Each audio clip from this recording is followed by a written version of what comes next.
On dit que Florian est très cher. Par rapport à quoi? D'où te vient ton argent? C'est-à-dire j'ai acheté des biens immobiliers que j'ai revendus et j'ai commencé à réinvestir dans des projets un peu plus gros. Quand je suis sorti avec ma voiture, je me suis fait insulter de tous les noms. Les amis, je suis toujours à Montréal et je vous amène aujourd'hui à la rencontre du Golden Boy, Florian Moncam. Florian Moncam, c'est un entrepreneur camerounais de la diaspora qui est ici au Canada et qui fait beaucoup d'argent dans l'immobilier notamment. Là, c'est sa Maserati et juste derrière moi, c'est sa très belle villa. Et Florian a la particularité de faire de l'accompagnement high ticket, c'est-à-dire que les accompagnements de Florian en immobilier coûtent un peu cher. On parle de plus de 40 000 $. Et je vais lui poser les questions qui fâchent. Pourquoi il est aussi cher? Et puis on va parler bien évidemment de ce qu'il fait concrètement. Comment il a fait pour avoir autant d'argent et vivre ce style de vie qui fait rêver certainement plusieurs. En quoi le Canada a été un pilier pour son enrichissement et surtout, où est-ce qu'il réinvestit son argent? Et je pense que vous allez apprendre énormément de choses aujourd'hui dans la vie de quelqu'un qui a beaucoup de succès. Et comme d'habitude, beaucoup de succès vient avec beaucoup de haters, beaucoup de têtards. Tu sais, il y a des gens qui disent que ce n'est pas sa voiture, comme par hasard. On dit que ce n'est pas sa voiture. Il y a des gens qui disent que ce n'est pas sa maison. Bref, il y a toujours des gens qui, même si tu leur montres toutes les cartes grises, ils vont dire que ce sont de fausses cartes grises. On va lui poser toutes les questions. Comment il gère aussi cette animosité que certains peuvent avoir à son endroit, les haters, ainsi de suite. Et ça va être très, très intéressant. Il sera avec nous ce samedi lors de ma formation que je tiens au Sheraton de Laval. Et je vous invite à être massivement présent. Si vous êtes au Canada et que vous voulez apprendre à faire de l'argent, les amis, c'est typiquement le genre d'événement dans lequel vous devez investir. N'écoutez pas les racontards. Les gens qui passent leur temps à critiquer les autres, les gens qui passent leur temps à vous dire que les autres font mal, je vous assure que vous ne voulez pas être dans leur vie 5 minutes. Regardez juste leur vie. Qu'est-ce qu'ils accomplissent? Qu'est-ce qu'ils font concrètement? Qu'est-ce qu'ils possèdent? Est-ce que vous avez envie d'être comme eux? Est-ce que vous avez envie de leur ressembler? La vérité, c'est que les gens qui entreprennent savent des choses que les autres ne savent pas, prennent des risques que les autres ne prennent pas et sont donc récompensés à un niveau auquel les autres ne le sont pas. Et donc, si vous voulez vous aussi apprendre à gagner de l'argent, vous avez tout intérêt à vous mettre aux côtés de ceux qui sont passés par là. Le succès laisse des traces. S'ils ont pu s'enrichir comme ça au Canada, que ce soit Florian, que ce soit Uriel Bigot, alors ils savent comment fonctionne le système au Canada et ils peuvent vous le partager. En tout cas, c'est ce qu'ils vont faire ce samedi lors de la formation que j'organise. Et moi, je m'occuperai de vous expliquer comment l'Afrique peut être un véritable puissant levier vers lequel placer votre argent. Donc, si vous avez vraiment envie de réussir, je pense que c'est typiquement l'événement auquel vous devez participer. La semaine prochaine, je suis aux États-Unis, du côté du Maryland, à Hartsville précisément, pour une formation similaire. Donc, les gens qui sont aux États-Unis, on se retrouve la semaine prochaine dans le Maryland et bien évidemment à Paris les 11 et 12 octobre. Et si vous ne pouvez pas être à Paris les 11 et 12 octobre, vous pouvez prendre votre ticket en streaming. Faites-le dès à présent. C'est ouvert, c'est disponible. Vous allez sur notre site, les liens sont dans la description et vous prenez vos places. Bref, je ne vous en dis pas plus les amis. Allons à la rencontre du Golden Boy et surtout, rendez-vous ce samedi pour parler de vrai argent. Let's go!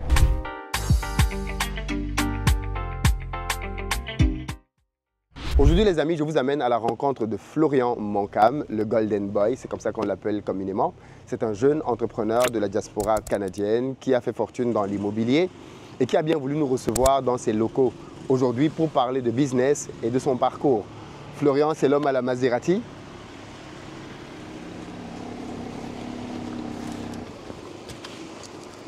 Et on va l'accueillir pour pouvoir parler de son parcours.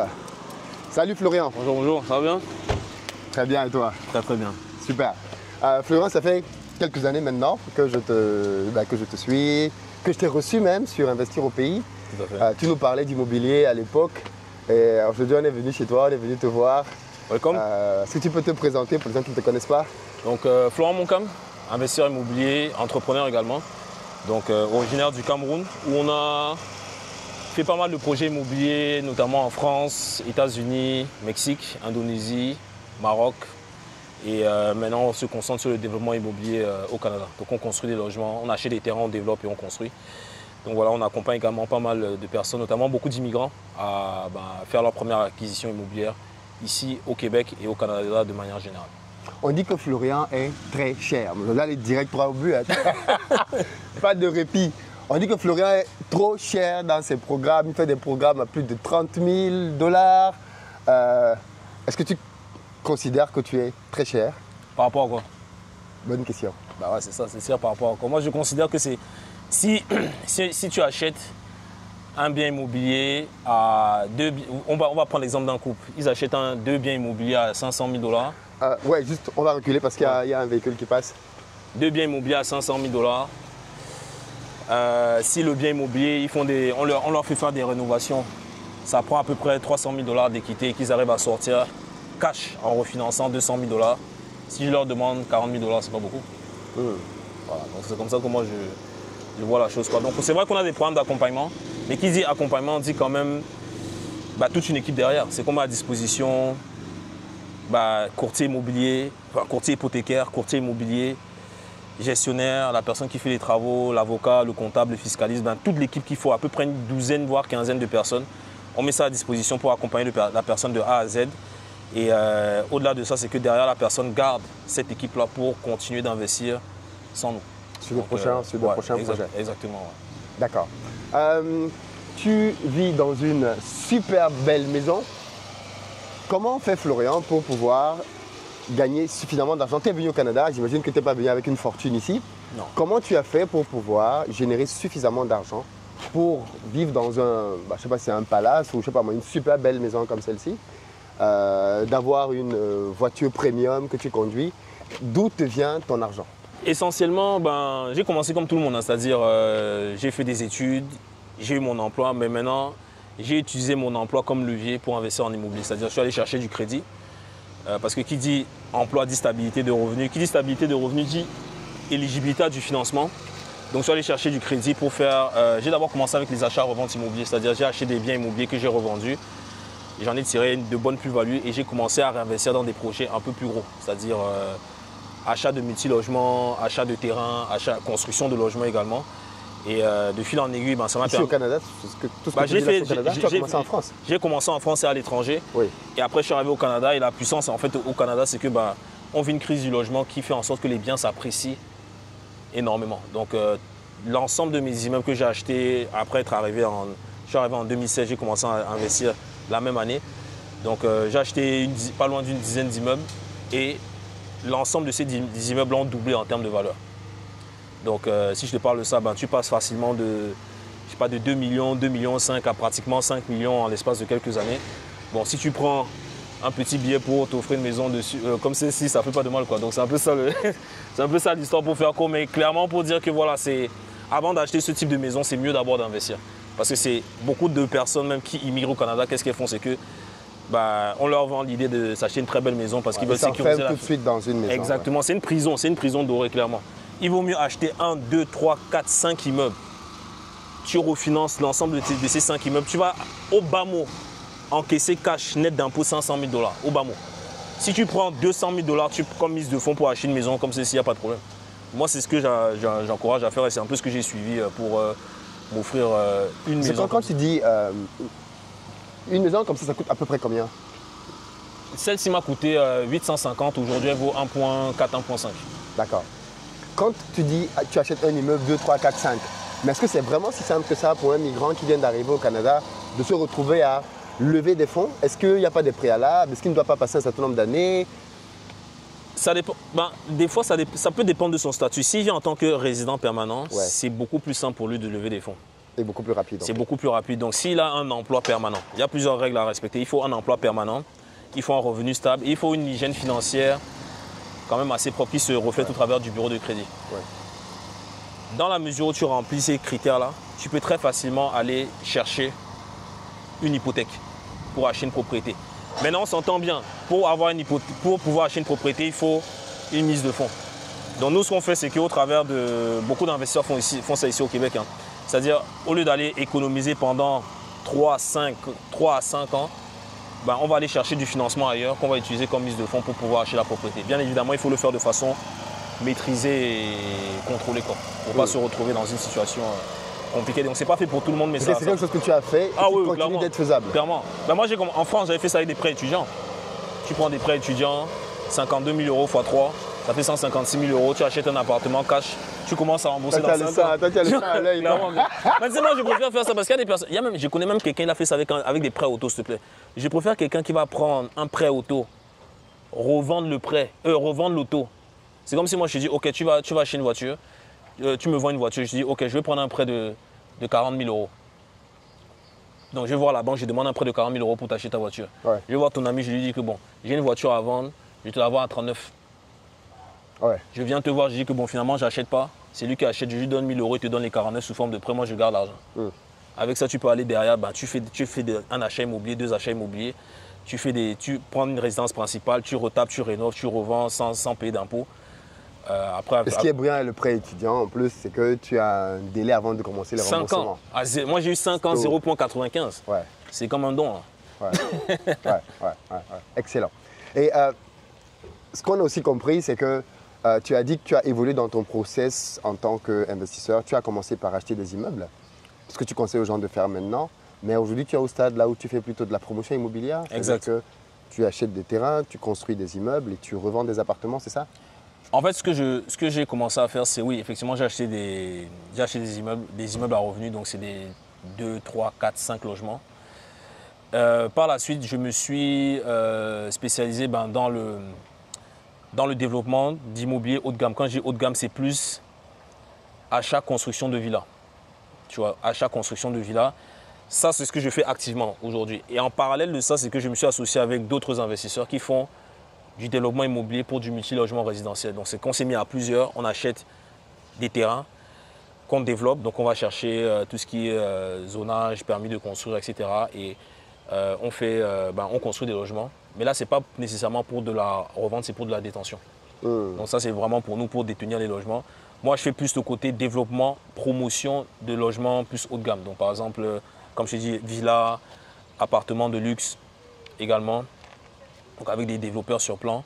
Et ouais, c'est un peu ça. Ouais. C'est ça que je fais actuellement. L'un des bons coups que toi tu as flairé, tu as flairé beaucoup de choses un peu tôt, c'est que tu allais investir dans d'autres pays dans lesquels on n'a pas forcément... On sait qu'il y a peut-être de l'argent à faire là-bas, mais les gens n'y vont pas. Tu es allé faire Bali. Qu'est-ce que tu as fait à Bali? Alors à Bali, ce qu'on a fait, c'est qu'on a acheté plusieurs terrains. Là-bas, ils parlent en art, donc c'était à peu près 7 terrains qui vont de 5 à 7 A. 5 à 7 A, c'est 500 à 700 mètres carrés.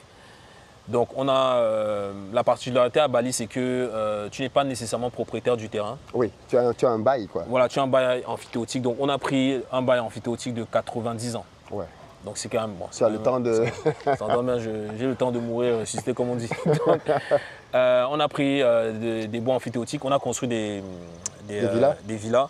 Et bon, on l'a fait vraiment un peu juste avant le Covid. Là. Donc après, tu sais, quand il y a eu le Covid, Bali, c'était l'une des seules places au monde, avec notamment Dubaï, etc., où c'était quand même accessible. Ça fait que tu as beaucoup d'étrangers, le tourisme est explosé. Tu as beaucoup de Russes même notamment. Contrairement à ce qu'on dit, il y en a beaucoup qui sont allés à Dubaï, oui, mais il y en a beaucoup qui sont également allés à Bali. Tu as ceux qui n'avaient plus les moyens de vivre à Dubaï qui sont finalement allés à Bali. Donc ça fait en sorte que les prix augmentent. Donc on a eu à revendre des projets. On a pratiquement fait entre 50 et 70% de marge, de plus-value, tu vois. Donc ça, c'est ce qu'on fait. On a eu à faire ça à Bali. Donc ça, c'était plutôt bien en termes d'investissement. L'un des plus gros coups qu'on a eu à faire, c'est au Mexique, à Tulum. Donc dans la même période, pareil, achat de terrain, pour donner quelques chiffres, 5000 mètres carrés à 76 $ le mètre carré. Ah ouais. 76 $ le mètre carré. Bon, je te passe les déboires. Hein. On a eu... moi, je dis toujours que le Mexique, c'est comme l'Afrique. Tu vois, c'est juste que la couleur de peau qui est différente. Bon. Les arnaques de terrain. Ah, non, mais en plus, là-bas, tu as le cartel, donc c'est encore plus dangereux.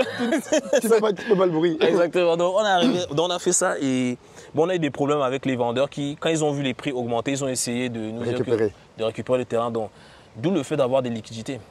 Parce qu'avec c'est un ancien client à moi avec qui on a géré le projet, on a eu assez de marge de crédit pour payer un avocat qui est moitié mexicain, moitié américain, qui est venu et qui a un peu secoué les vendeurs pour qu'on récupère le terrain. Donc, en tout parce qu'ils avaient commencé déjà à... Non, ils commençaient à construire dessus. Donc tout cas, on ne sait pas comment il a fait. En tout cas, comme on dit, la magie a opéré. Il a activé ses contacts de manière à tout freiner et en menaçant de poursuivre les vendeurs en fait, qui nous ont vendu le terrain. Donc en tout et pour tout, le terrain a été acheté à 360 000 US. Ça nous est revenu entre les frais d'avocat et les allers-retours à 550 000 $. Aujourd'hui, ce terrain, le mètre carré, et vous pourrez aller vérifier sur ChatGPT ou même sur Internet, le mètre carré, c'est entre 450 et 500 $ le mètre carré. Donc on est passé de 550 000 $ d'injectés à plus de 2,5 millions de valeur. Je te parle de ça, c'est en 2021. Ça fait 4 ans. 4 ans. Et là, l'idée pour nous, c'était de revendre le terrain. Donc on y était il y a quelques mois. Et c'est mon assistante qui a eu la bonne idée. C'est quoi la superficie du terrain? 5 000 mètres carrés. 5 000 mètres carrés, tu as dit. Et c'est mon assistante qui a eu l'idée de me dire, viens me voir comme ça. Elle me dit, mais Florian, vous êtes en train de revendre le terrain? Oui. Elle me dit, mais pourquoi ne pas diviser en 4 lots et revendre sur plan? Exactement comme on a fait à Bali en fait. Et quand on a fait les calculs, en fait, construire une villa de 5 chambres à Tulum, ça coûte à peu près, je te dirais 800 000 $. Quand tu inclus les terrains, on va dire ça revient à 1 million. Quand les villas 5 chambres à Tulum, tu les revends entre 2 millions et 2 millions 2. En US dollars. US, sur plan. Donc là, on a déjà un footballeur qui a commandé une villa. Donc tu te dis, ok, 2 millions 2 moins 1 million. Bon, la marge, elle est pas mal, quoi. Donc tu multiplies par 4, bon, ça fait que notre client il sera très content une fois qu'on aura fini ça, quoi. Excellent. Bali, Tulum. Ouais, ok, d'accord. Tu proposais qu'on se place plutôt. On peut aller derrière. Hein. Oui, on peut aller. On peut passer comme ça ou comme tu veux. Bah, par là, si tu veux. Comme ça, on passe par. Donc là, c'est des trucs que tu as ramenés de Bali, c'est ça? Exact. Les petits masques là. Ok, d'accord. Et ça, qu'est-ce que tu as voulu faire ici? Fontaine en mode Bali. C'est comme les personnes comme nous, on est très stressés. Donc moi, ma chambre est juste en haut. Donc entendre ça la nuit, ça me. Ça t'apaise. Ça me fait dormir direct là. Et ça, en fait, cette maison-ci, c'est pour. Là, je vais y rester encore pendant 2 ans. Elle va être mise en location pour tout ce qui est tournage de films, location courte durée. Parce que moi, je compte déménager dans 1 an, 1 an et demi. Et tu vas où? Tu Maroc, sais déjà? Maroc. Maroc. Ouais. Pourquoi le Maroc? Pourquoi le Maroc? En fait, tu vas vraiment à chaque fois vers les destinations immobilières. Exact. Bon, c'est toujours un peu en travaux là. Le Maroc pour... avec nos... On a des projets de développement. Donc on a fait l'achat d'un terrain juste en face du projet de Maître Gims. L'idée c'est de faire la même chose qu'on a fait que ce soit en Indonésie et au Mexique. Donc pareil, hein, en plus c'est avec la même équipe de Bali qu'on fait ça au Maroc. Donc l'idée c'est de, pareil, construire des villas, les exploiter jusqu'à la Coupe du Monde, en vendre certaines avant la Coupe du Monde et par rapport à comment le marché va se porter, en vendre d'autres juste après, quoi. Donc c'est pour ça que là je vais aller au Maroc pour gérer ça sur place d'ici 1 an, 2 ans grand max. Comment tu choisis tes futures destinations, les futures zones où tu sens qu'il y a un coup à faire? Très simple, moi je regarde beaucoup le tourisme. Comment le pays va se porter dans quelques années. Parce que quand tu regardes, tu sais, quand j'avais ça à Bali, les personnes me disaient non, Bali, l'Indonésie, c'est parce que quand on regarde Bali, mais on oublie que c'est dans l'Indonésie. Oui, c'est vrai. Ils sont plus de 100 millions, tu vois. C'est l'un des pays les plus peuplés au monde. Et je regardais le rapport de Pricewaterhouse entre 2040 et 2050, ça va être la 4e plus grosse puissance mondiale. Suivi du Mexique. Et bon, le Maroc. Il va y avoir un bouleversement. Exactement. Donc la France n'est plus dedans, le Canada également. Donc tu vois, donc ça fait qu'en fait il y a un renversement de situation qui fait que moi je regarde ça, c'est simple. Hein. Il y a du tourisme. Qui dit tourisme dit demande. Les touristes, c'est des personnes qui ont de l'argent, donc on leur donne des logements premium. Tu as la croissance économique qui suit, quoi. Donc moi c'est un peu comme ça que je cible un peu les zones. Et il n'y en a pas non plus énormément, mais quand tu as une bonne équipe, après c'est difficile de se tromper, quoi. Le tout c'est d'avoir vraiment le bon processus pour l'acquisition du terrain et de bons développeurs sur place, et après la magie s'opère, quoi. Il y a une autre magie que tu dois nous expliquer, c'est comment tu fais en termes de mouvement de flux financier. C'est-à-dire que tu peux aller au Mexique, tu peux aller à Bali, tu peux aller au Maroc. Nous autres, quand tu fais 1000 $, on t'appelle pour te dire, oh, les 1000 $ là, c'est quoi? Ça vient d'où? Ben, en fait, le mieux, ben, comme dans tout, hein, même l'immobilier, même cette maison-ci, parce que bon, là, c'est clair que là j'habite dans cette maison, mais je ne l'ai pas acheté en nom propre. En fait, j'essaie maintenant de faire toutes mes opérations sous forme de, au travers de sociétés. Ouais. Donc quand tu fais ça, il y a plusieurs façons de faire. Hein. Tu peux directement investir avec la société ici ou créer une filiale là-bas et se faire. Donc ça veut que pour faire au niveau des flux, tout se fait au travers de compagnies. Parce que ça, si tu vas dans n'importe quel pays, tu ouvres une succursale là-bas ou tu ouvres une société là-bas et que tu investis, soit directement sous forme de prêt ou ça peut être ta compagnie qui fait un prêt là-bas, c'est beaucoup plus simple. Ouais, c'est propre, c'est propre. Tu dirais que tu as pu bâtir tout ça grâce au Canada? Ouais. Que c'est vraiment ta source, enfin le pilier de ton investissement? Clairement. Parce que j'ai commencé en France. Et en France, dès que tu commences à avoir à peu près 1 million, 1,5 million d'un coup, on commence à te regarder un peu bizarrement. Tu vois. Donc ça fait qu'en fait, en France, j'ai eu un espèce de... Tu as vite plafonné en fait. J'ai vite plafonné. Et tu sais, moi, je suis quelqu'un... Tu sais, j'en discutais avec eux, on a des amis en commun, notamment UL. Moi, je suis une tête brûlée, c'est-à-dire que quand moi je vois l'opportunité, si ça sent bon, si je ne vais pas me lancer trop dans les calculs, je plonge. Je me dis, ok, je plonge, si ça marche, ça marche, si ça ne marche pas, tant pis. Donc, c'est un peu ce qui s'est passé avec le Canada, c'est que moi, j'ai vu qu'il était possible de... J'entendais des personnes qui avaient des 100, 200, 300, 400 logements. Donc, je me suis un peu renseigné, je me suis dit, bon, mathématiquement, ça fait du sens, je me renseigne un peu, et c'est pour ça que j'ai immigré. Je dirais que j'ai immigré à 80% à cause de l'immobilier. Hein. Pas nécessairement parce que, bon, oui, le Canada, c'est un beau pays, mais 80% de la raison pour laquelle je suis venu ici, c'est pour faire de l'immobilier. Je me suis donné 10 ans. Il me reste un an et demi par rapport à ce que je me suis fixé comme objectif. Largement atteint, mais ouais, c'est grâce au Canada. Parce que le Canada, ça a permis, quand tu utilises le crédit à son maximum, et j'ai pris beaucoup de risques, hein. C'est pour ça que ce que je dis, ce n'est pas tout le monde qui peut le faire. Mais quand tu utilises l'effet de levier à son maximum, ça peut aller très vite. Parce que tu achètes 1, 2, 3, 4, si tu achètes une dizaine d'immeubles, si tu achètes une dizaine d'immeubles, en termes de cash, tu peux avoir accès à 1 ou 2 millions, entre 1 et 2 millions rapidement.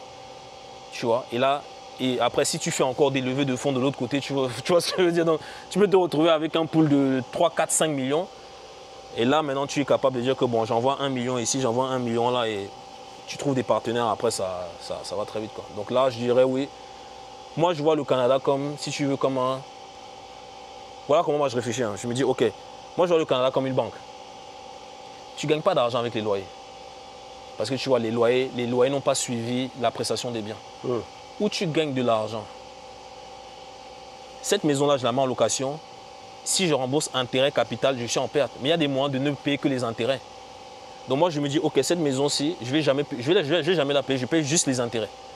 Le capital, je peux le réinvestir ailleurs. Je peux mettre dans des assurances vie dont le capital d'essai est 2-3 fois le montant de la maison. Donc quel est mon intérêt de payer la maison? Donc je préfère utiliser la maison comme levier en me disant, dès que la maison prend de la valeur, je tire, j'achète autre chose.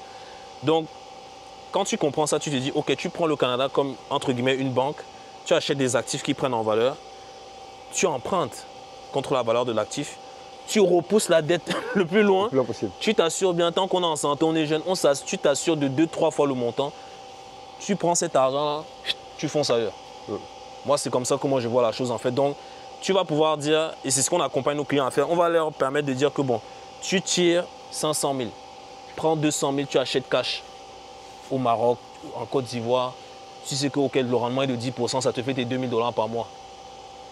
Tu prends l'autre moitié, tu réinvestis ici par exemple, et tu gardes un peu d'argent de côté. Comme ça, tu continues de réinvestir, tu sais que dans 5 ans, boum, tu ressors un autre 100, 300, 400, peu importe le montant. Tu reprends 200 000, tu achètes ailleurs. Tu refais. Exactement. Donc clairement. Donc je fais ça dans cette destination-là. Et après, bon, tu essaies de faire du patrimonial, quoi. Donc dans des destinations, tu sais que bon, on a notamment, on a beau dire Paris, restera Paris. Donc tu peux acheter des biens à Paris. Tu sais que tu ne vas pas gagner d'argent, mais tu sais que bon, voilà. C'est purement patrimonial. C'est du purement patrimonial, voilà. Londres, des trucs comme ça, quoi. Donc c'est un peu ça l'approche.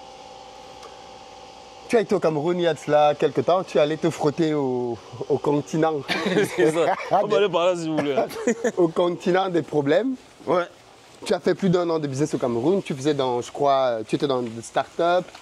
Tu faisais des applications. Enfin, je ne sais plus très bien ce que tu faisais. C'était agence marketing. Ok, tu faisais une agence marketing sur place. Ouais. Après plus d'1 an sur place, tu es revenu au Canada. Quel retour d'expérience tu ferais du business au Cameroun? Et là, tu as dit que tu as investi à gauche, à droite, mais tu n'as pas dit que tu as acheté à Bonanjo. Un des trucs qui m'a choqué, c'est quand j'ai appris, parce que chaque fois que je viens ici, à la je suis un peu comme un touriste, je viens pour faire mes trucs et je repars. Cette fois-ci, j'ai posé quand même quelques questions. Et j'ai appris les prix des terrains dans certains endroits. Et j'étais choqué de me rendre compte que dans certains quartiers, même VIP, ici à Montréal, les prix sont plus bas que des prix à Denver. Ah, mais oui. Très loin. Oui, clairement. Non, mais non, l'immobilier, en fait, moi, l'immobilier, le business au Cameroun, effectivement, le foncier, tu vas dans des quartiers comme Bonanjo, Bonapriso, laisse tomber. Laisse tomber, c'est hors de prix, c'est plus cher qu'à Paris. Tu as des endroits où le mètre carré est littéralement plus cher qu'à Paris, tu vois. Donc, le business au Cameroun, je te cache pas que mon agence, honnêtement, on arrive à générer en moyenne à peu près 10 millions de francs CFA. Entre 10 et 15 millions de francs CFA. Donc, ça fait à peu près entre 20 et 30 000 $ canadiens qu'on arrive à générer. À quelle fréquence? Mensuel. Par mois. Mensuel. Donc, ce qui est correct en contexte local. Clairement. Donc, en gros, tu sais, mon père est médecin, ma soeur est médecin.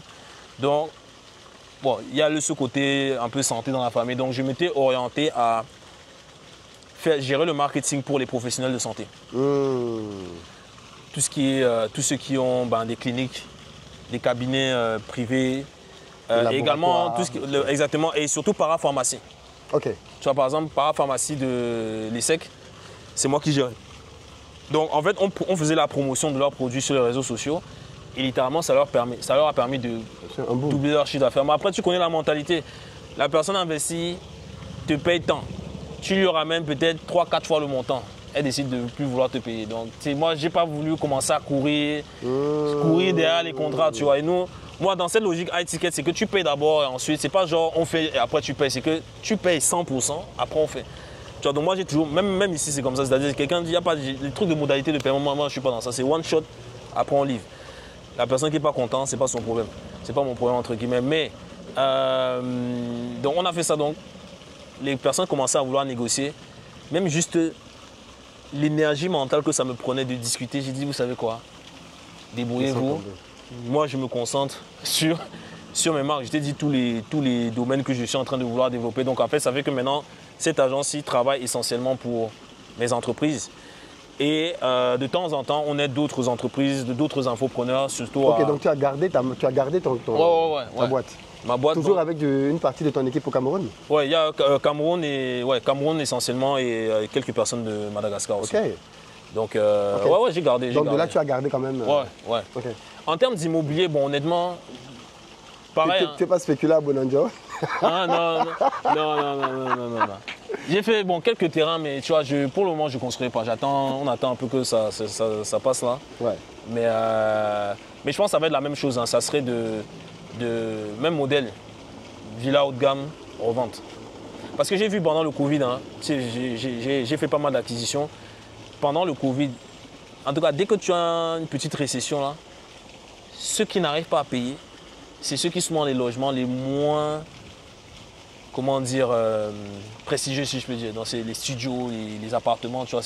Oui, les impayés, quoi. Oui. Quand tu fais dans du haut de gamme, crise, pas de crise, les gars payent. Donc c'est la leçon que tous les impayés, on n'en a pas eu beaucoup, mais la plupart des impayés qu'on a eu pendant le Covid, c'était des personnes qui étaient dans des petits appartements, des petits studios, etc. Alors que durant cette même période, tu pouvais louer une villa 1 000 $ la nuit. 800, 1200 $ la nuit. Et les personnes payaient, tu vois. Donc quand j'ai vu ça, je me suis dit, je vais rester dans ce créneau-là, tu vois. Donc si je fais du développement en Afrique, que ce soit Cameroun ou ailleurs, ce sera ce même type de produit.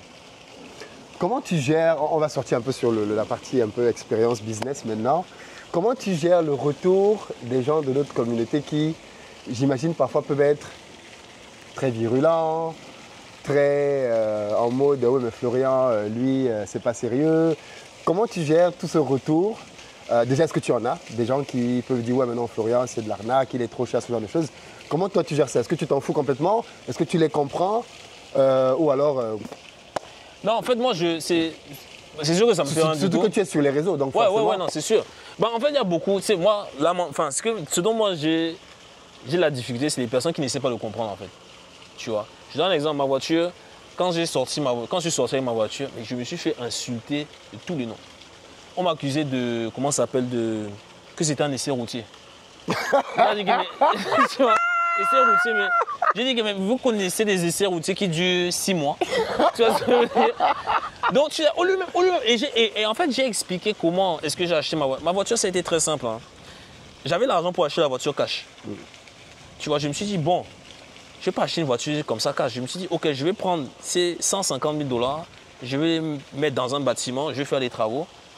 Naturellement, le temps a fait son travail, ça prend la valeur, je refinance 400 000 $, je pose à la banque 6% de rendement, ça paye le financement du véhicule. Aussi simple que ça. Donc, j'explique ça dans la vidéo, les gens disent que non, c'est faux, c'est un essai routier, nanani, nanana. J'ai dit, ok, il n'y a pas de problème, moi, je n'ai pas besoin de prouver, voilà. Ouais. Et c'est ça qui est dommage, en fait, au lieu même d'essayer de voir et d'essayer de comprendre. Ouais. Et moi, des fois, c'est ce que je dis à nos frères, c'est-à-dire, quelqu'un va te dire, ok, Philippe, tu fais de l'argent. Il va juger le fait que tu veuilles faire de l'argent.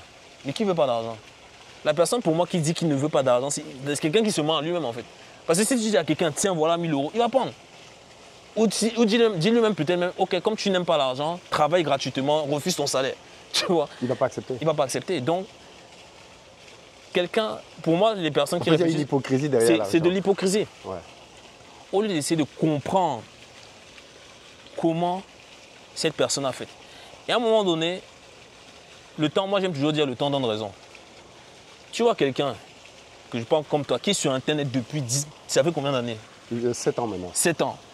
On a commencé plus ou moins en même temps. Même moi, je bombarde la publicité. Donc tu dis, ok, le gars, ça fait 7 ans qu'il est là. Il est toujours là-dedans. En fait, il faut juste se dire que mais, bon, si ça fait 7 ans qu'il est là, bah, c'est que ça marche en fait. Scam, exactement, c'est que ça marche. Ouais. Et c'est ça. Et le problème aussi, c'est que moi je vois ici, c'est pour ça que je ne suis pas trop dans les trucs de communauté, surtout chez les Camerounais ici. Pourquoi? Parce que c'est très négatif. On va plus voir le problème plutôt que de voir la solution. Ok, la vie est dure, il fait froid. Comme je disais tantôt, il y a beaucoup de vidéos, on dit que oui. C'est vrai que le Canada est dur. Hein. Le Canada est dur. Le Canada, c'est pas facile. Ça demande beaucoup de résilience, etc. Ok, mais les autres ceux qui ont réussi, on fait comment? C'est ce sur quoi il faut se poser. Donc au lieu de, et c'est même ça que j'ai commenté une fois, j'ai envoyé un message à un des gars qui produit, qui fait ça comme ça. J'ai dit, qui partage ce genre de contenu. J'ai dit que mais pourquoi est-ce que tu ne mettrais pas en avant ceux qui réussissent? Parce que vous êtes là à dire que oui, le Canada est monté, le Canada est descendu, ceci, cela. En fait, c'est comme si tu cultives la gangrène, en fait. Donc, voir quelqu'un qui a réussi et que cette personne, ça peut être dans n'importe quel domaine, même juste quelqu'un qui a trouvé son emploi, qui a réussi son immigration, qui a réussi son couple, peu importe. Il va dire que bon, voilà comment faire. Ça va aider tout le monde. Énormément de gens. Peut-être tu vas faire moins de vues, mais l'impact va être beaucoup plus significatif, en fait. Donc là, on a un gros problème de mentalité. Donc toi, tu vois beaucoup ça dans notre communauté. En fait. Les blancs ne te dérangent pas trop. Ouais, clairement, non, beaucoup. Parce que quand tu regardes sous les commentaires, ceux qui insultent, c'est nos frères. C'est dommage. Moi, je trouve ça. Moi, quand je vois quelqu'un insulter, même tout à l'heure, là, je regardais, je vois quelqu'un insulter. Moi, j'ai mal pour cette personne.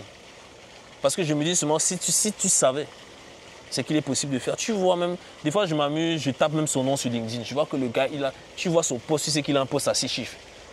Moi, je n'ai jamais gagné plus de 80 000 $ canadiens lorsque je travaille ici. Le gars, quand tu vois qu'il est VIP, tu vois qu'il est machin, tu sais qu'il gagne plus de 100 000. Ok, peut-être il est en couple, donc ça veut dire qu'à deux, ils sont à 200 000. Mais ce que tu peux faire avec 200 000 $, je n'ai même pas aidé. Moi, j'ai des clients au gouvernement. Là. J'ai des clients qui pas au gouvernement, mais qui travaillent dans la fonction publique. Ils gagnent 50-50 chacun. Mais ils ont levé pour près de 1,5 million, 2 millions d'immobiliers. C'est-à-dire c'est que chaque année, la valeur, l'équité qu'ils prennent dépasse leur salaire net. Chaque année, à raison de 5-10% par an. Tu vois, c'est dommage. Moi aussi, ce que je déplore aussi, c'est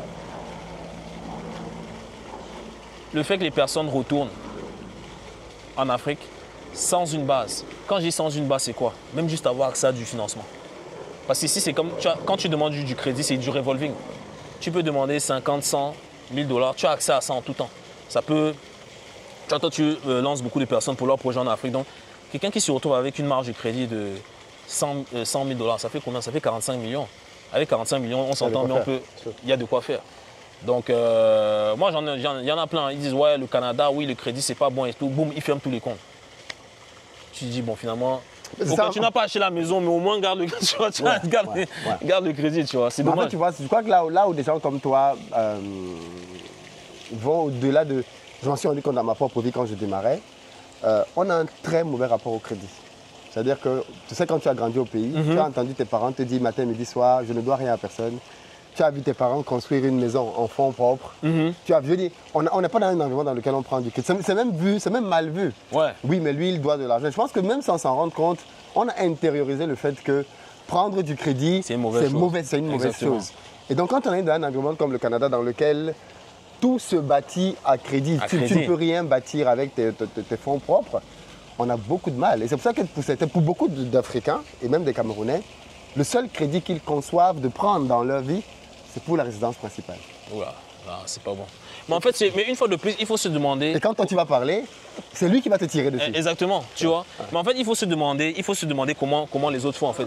Moi, j'aime bien donner le parallèle avec l'iceberg. En fait, si tu prends un iceberg de 10 000, tu prends un iceberg, et cette image-là, c'est très relatif parce que ça reflète la vie en elle-même. C'est qu'on ne va pas voir le bas de l'iceberg, on ne va pas voir toutes les années de travail, tout ce que tu as fait. On va juste voir le haut. Mais l'immobilier, c'est la même chose. C'est que si tu as un iceberg qui vaut 10 millions, toi, tu ne peux pas acheter le 10 millions. Tu vois? Tu peux contrôler le 10 millions en possédant 2 millions sur le 10. Et le bas de l'iceberg, c'est la dette. Et la beauté au Canada, c'est qu'avec le temps, l'iceberg grossit. Quand l'iceberg grossit, tu sais que bon, tu peux couper la partie de l'iceberg récupérer pour toi. Il faut juste avoir un bon filet de sécurité qui est l'assurance. Tu vois, moi, c'est comme ça que moi, j'explique ça à mes clients. C'est leur dire qu'il n'y a pas de mauvaise dette. Même si tu prends de la dette, la beauté qu'on a au Canada, c'est que c'est un environnement capitaliste. Donc en fait, c'est soit tu marches en appliquant les règles du jeu, soit tu subis. Tu vois, donc même quelqu'un qui a pris de la dette, quelqu'un qui veut enrichir ses enfants. Hein. Et des fois, je le dis même à des clients. Des fois, j'ai des clients qui viennent me voir, on leur partage juste ça. On leur dit, tu es encore en bonne santé. Tu veux laisser combien à tes enfants? Ok, j'aimerais laisser l'équivalent de 500 000, de 1 million. Tu vois même une maman comme ça, elle est même fatiguée. Tu sens que si elle achète un immeuble là, peut-être c'est la crise cardiaque qui va la prendre. On dit que maman, assure-toi seulement. Assure-toi. Tu vois, le jouet tombe, bim, il y a 2 millions qui tombent chez les enfants. Terminé. Il n'y a même pas besoin de travailler. Tu vois, c'est aussi simple que ça. Tu vois, et ça, les personnes ne le comprennent pas en fait. C'est ça qui est dommage. Donc on se tue, que ce soit moi, Uriel et d'autres personnes ici, à essayer de faire du contenu. Mais il faut continuer. Tu vois. Parce qu'en fait, ce qu'on ne dit pas, c'est que c'est comme tout en fait. On se souvient uniquement des trains en retard. C'est-à-dire que tu vas te focaliser sur les 4-5 personnes qui critiquent et tu ne vas pas voir. Parce que quand tu fais une vidéo, tu as 3 000, 5 000, 10 000, 20 000 vues. Au fond, les gens qui critiquent, ils ne sont même pas 50. Ouais. En fait, ils ne représentent rien du tout. Non, c'est vrai, mais ils font du bruit et toi, le créateur de contenu, parfois ça capte ton attention. Alors qu'en fait, si tu vas même voir dans les mêmes commentaires de la même vidéo, tu as beaucoup de gens qui te disent « Ah ouais, merci, franchement, je n'avais pas vu ça, je ne connaissais pas ça, ça m'apprend un truc. » Mais le focus de l'humain est que tu vas regarder les 3-4 tocards là, qui vont venir raconter des conneries et ils vont te prendre ton énergie. Non, c'est incroyable, c'est incroyable. Mais tu sais, il y a quand même... Tu sais, je pense que ça a quand même eu un impact, que ce soit ce que j'ai produit, ce que Uriel a produit, c'est que, tu sais, même hier, j'étais, on est quel jour? Hier, j'étais à la messe et j'ai rencontré un couple qui me dit, ah, rien qu'avec mes vidéos, ils ont acheté 2 triplex. Très bon point. Rien qu'avec mes vidéos. Très bon point. Ça c'est, et ça j'en ai tout le temps. Plaisir. Clairement. Parce qu'en fait, c'est ce que beaucoup de gens réalisent, parce que, enfin, je suis un peu dans le même cas, le nombre de personnes, moi je dis aux gens, il faut réaliser que les gens que je forme, ne représente pas 1% de mon audience. Ah oui, mais oui. Je veux dire qu'il y a 99% de personnes. Non, mais clairement, mais c'est pareil pour toi, clairement. Tu sais, moi, j'ai pas plus de. Sur une année, je vais pas avoir plus de 100 clients. Hein. Tu sais, parce que moi, je vends des programmes assez. Mais c'est 100 clients. Tu fais 100 clients sur une année, mais. C'est une bonne année. L'impact que tu peux avoir, c'est peut-être. C'est au-delà de 100, tu vois. Au-delà de 1000 d'ailleurs. Ouais, c'est sûr, clairement. Bah écoute, merci beaucoup Florian. Ça m'a fait plaisir de venir chez toi, de discuter. Parce que d'habitude, quand je viens ici, je suis en course. Mais là, j'ai décidé de prendre le temps d'aller voir les uns et les autres. La dernière fois que j'avais vu Uriel, je tenais à te voir cette fois-ci. Et là, juste après toi, on va à Québec parce qu'on va voir un gars là-bas qui fait aussi des promotions. Justin? Justin, je crois que c'est ça. Ben. On va voir sur le terrain. On est sur le même coup. Voilà. Donc, on va voir sur le terrain. On m'a dit que tu bossais avec Uriel aussi. C'est ça. On a dit, moi, je vais aller voir. Donc, on va aller voir ce qu'il fait. Très belle personne. Non, clairement, sur le terrain.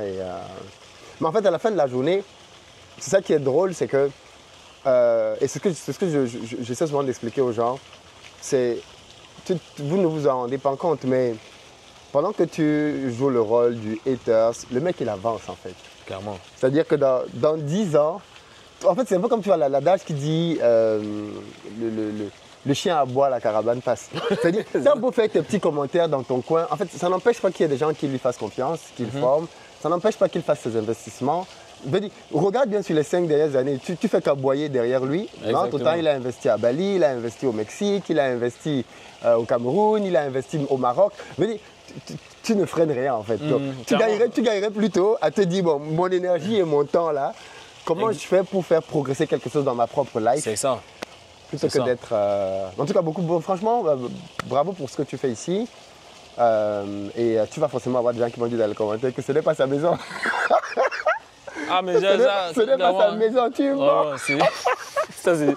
Ça peut même pas louper. Non, c'est même pas sa voiture. Non, comme on n'est pas rentré à l'intérieur, on va dire que non, c'est ceux qui se sont introduits chez quelqu'un. Ah oui, oh là là, oh là là. On m'a déjà dit ça. On est longtemps chez quelqu'un là quand même, hein, tu vois. Parce que là, du coup... Fais attention là, le chien qui arrive là. Non, mais en tout cas, bravo pour ce que tu fais. Continue de nous donner de l'inspiration, hein, de montrer que c'est possible, de rêver, d'aller loin.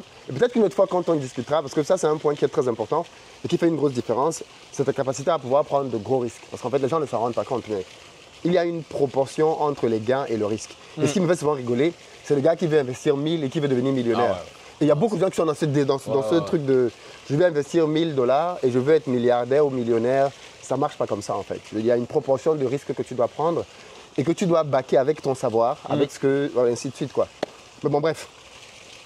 Merci Philippe. Merci à toi Florian. Yes. À très bientôt les gars. Très bientôt.